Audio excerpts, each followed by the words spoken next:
اہل سنت حق پر کیوں ہے؟ اگر غیر مقلدین میری بات کو سن رہے ہیں اور اگر ذرا بھی دنیاوی اعتبار سے انصاف ہے تو اس انصاف کی نظر سے حدیث پاک کو دیکھیں، پھر انشاءاللہ بات کلیئر ہو جائے گی۔ اسی طریقے سے اگر دیوبندی بھی سن رہے ہیں تو میری بات کو دھیان سے سنیں، اور ہم یہاں پر جو ہے وہ کسی سے لڑائی اور جھگڑا کرنے نہیں آئے ہیں، لیکن اگر کوئی سرکار کی تعظیم سے پیچھے ہٹتا ہے تو البتہ چڑھانے ضرور آئے ہیں۔ قُلْ مُوتُوا بِغَيْظِكُمْ آیت کریمہ کو ذہن و دماغ میں رکھا جائے، لِيَغِيظَ بِهِمُ الْكُفَّارِ اس آیت کو بھی ذہن میں رکھا جائے۔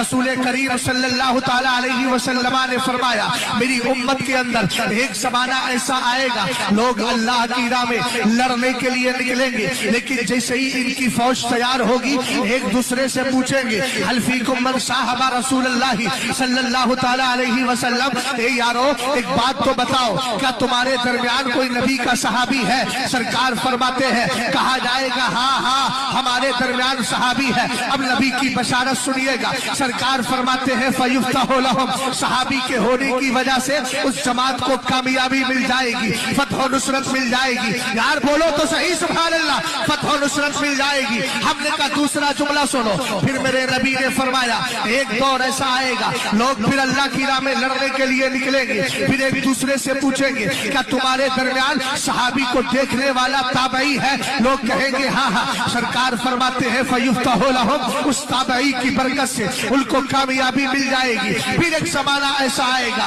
لوگ لڑنے کے لیے نکلیں گے، سرکار فرماتے ہیں لوگ پوچھیں گے کیا تمہارے درمیان کوئی تابعی کو دیکھنے والا تابعی ہے؟ لوگ کہیں گے ہاں۔ سرکار فرماتے ہیں فَيُفْتَحُ لَهُمْ ان کو کامیابی مل جائے گی۔ حدیث کا یہ ٹکڑا مل کامیاب ہو گیا، حدیث کا یہ ٹکڑا مکمل ہو گیا۔ اب میں آپ سے پوچھنا چاہتا ہوں، سرکار نے پہلی جماعت کا تذکرہ کیا، زمانہ آئے گا صحابی ہوگا کامیابی مل جائے گی، تابعی ہوگا کامیابی مل جائے گی، تابعی ہوگا کامیابی مل جائے گی۔ اس سے پتا چلا زمانے میں وہی جماعت کامیاب ہے جس کے دامن میں صحابہ کی محبت ہو، جس کے دامن میں تابعین کی محبت ہو، تابعین کی محبت ہو۔